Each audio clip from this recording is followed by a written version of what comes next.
Good evening and welcome back to Houston Real Estate Radio. I'm your host, Shannon Register, and every week we bring you news and information you can use on your next real estate transaction. But a couple times a year, we take a break from real estate around Veterans Day and Memorial Day and really try to make a special show just to honor our service members, our veterans. It's just it's really a special time of year to honor them. It only comes by twice a year, and we need to be honoring them every day and thanking them every day. But a couple times a year, we use the show as a platform to really get out there some of the charities that we see making a huge difference in their lives. And in just a minute, we're going to talk to an organization that is on the front lines of helping these military families that are in crisis. If you miss any of today's show, you can catch up online at HoustonRealEstateRadio.com. And if you've got a real estate question, you can still call those in and we'll answer on my next week's show. That number is 281-882-8088. 281-882-8088 if you've got a real estate question. All right, so this week on the show, we're remembering the service of over 22 million veterans, living veterans, the largest number of living veterans, and I'm getting this information from the VFW. These are some statistics they put out. The largest number of living veterans is from the Vietnam era. Afghanistan and Iraq come in second at 2.5 million people, and Korea comes in third at 2.3 million. These were not necessarily deployed soldiers, but these were active members of the military at the times of those wars. Observing and celebrating the service of the nation's defenders is a tradition that hopefully all Americans will treasure. That's what this show is all about, is honoring the veterans. We're very happy to have the president of the Fisher House Foundation, Dave Coker, calling in. He's the president of the Fisher House Foundation, and they are doing some amazing things for soldiers to help soldiers and their families. So welcome to the show. Well, thank you, Shannon. So what you guys are doing is just really fabulous. I mean, what you do is it's very similar. In my mind, it's very similar to what the Ronald McDonald House is, but you guys are doing this for veterans and their families. So tell us a little bit about the foundation and how it works. Well, be glad to. What we try to do is we work to improve the quality of life of our military and veterans families. And at the heart of our program is a network of 62 comfort homes that provide that home away from home for families while their loved one is receiving care in either a military or a VA medical center. Our program was actually established by a real estate developer out of New York, Zach Fisher. And he went to the chief of naval operations and said, what can I do that would be a blessing?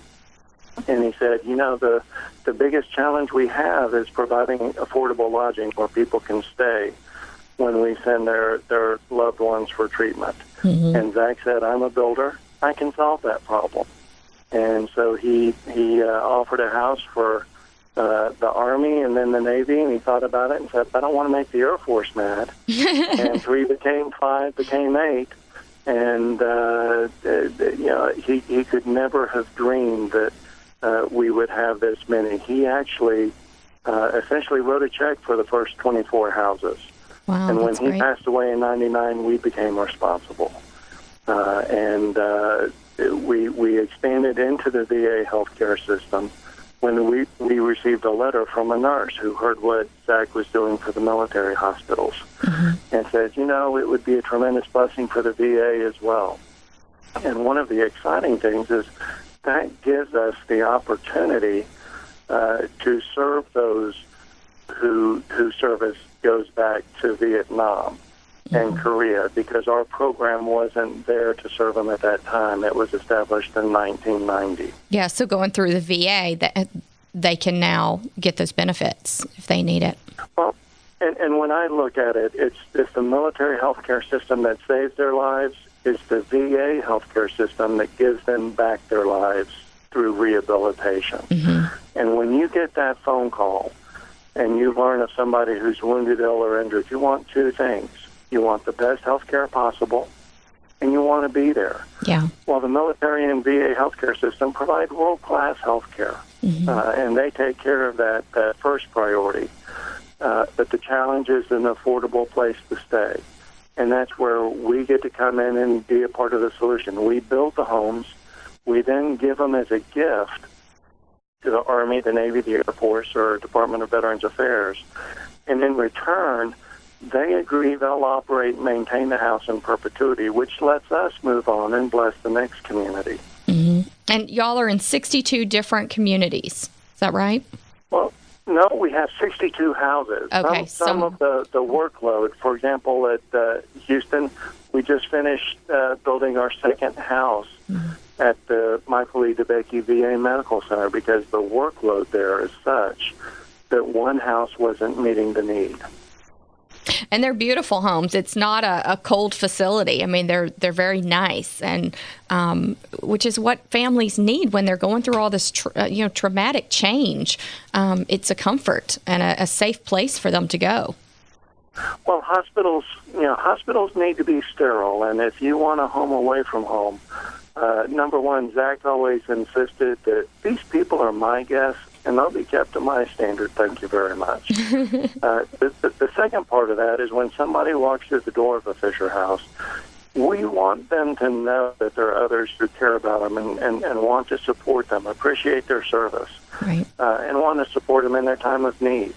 And so hopefully they'll inhale twice, stand a little taller, because life may be around the corner ready to beat them down a little bit, and they need all the help they can get. Yeah, for sure. So over 180,000 families have been served by your organization. That's exciting. Well, it really is. And, the real secret is the support the families provide to one another. You're in a house. The houses can help anywhere from 7 to 21 families at a time.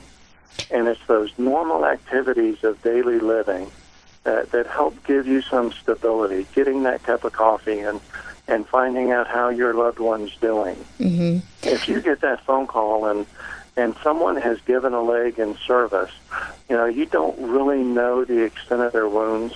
Right. You have a lot more fears than you do goals at that point. Mm-hmm. And to be in a house with others experiencing the same thing, and to see somebody who's 3-4 weeks further along in their care, mm-hmm. and to see the things they're doing, gives you hope, gives you the stability you need and crave, and lets you better focus on the healing process. And what is the biggest location for Fisher House, or where do you have the most homes focused? Is it at Walter Reed? Well, in the D.C. area, now that's 3 states and the District of Columbia, we have 9 houses. Okay. Texas is the state that has the most houses overall, because in San Antonio, we now have 8 houses split between Brooke Army Medical Center, Lackland Air Force Base, mm-hmm. and the Audie Murphy VA. Okay. So what are your needs right now in the organization for people listening and wanting to get involved? Where's your greatest need? Is it in volunteers? Is it in funding for the organization? Where does your need come from? Yes. Everything? The best thing to do is go to our website, which is fisherhouse.org, mm-hmm. and there you can see a directory of houses. And that will give you the manager's name in Houston. It's Frank Kelly, and he can tell you the specific needs of that house. Okay. Of course, the foundation relies on donations to step forward and build the next house. Yeah. Not everybody can make a financial donation, and one of the things that we have been able to do is learn from the families who have graced our houses, mm-hmm. and we've established new programs to help with needs that otherwise would be a barrier. One of those is Hero Miles. And if people can't make a cash donation, they can donate their frequent flyer miles. Oh, okay. And we can pool those, we pay the security fees, and we can bring family to their loved one's bedside. That's fantastic. Well, I hope... We also work... Oh, go ahead. Well, I hope you keep up the good work and that you get a lot of donations, because it's such a great thing that you guys are doing over there. I mean, fantastic work that you're doing, and we really appreciate it. Well, thank you very much. We're in the blessing business, and, America is still a grateful nation, and they have a love and respect for those who have served. And we're grateful to be just one of the avenues in which they show that appreciation. All right, keep up the great work you're doing at Fisher House. That website again is fisherhouse.org. We as a nation owe these service members a huge debt of gratitude that goes well beyond a VA disability check, and they've sacrificed so much and so many life changes that are going to continue to come even after they are released from the hospital. All the rehabilitation that comes with it, and we appreciate what Fisher House is doing for these families, and appreciate our audience. If you feel a need to donate to any of the charities that you've heard about today, you heard from Ted Nugent and so many different charities. You know, he's passionate about it. If you feel a call to donate, go to the website and make a donation. You know that they're going to put it to great use for our veterans. Thank you so much for joining us this Sunday afternoon here on Houston Real Estate Radio. We'll be back next week to talk real estate. This week we took a break for our veterans. Again, if you feel a passionate need for any of these charities, we hope you'll go online and make a donation. Have a great Veterans Day week.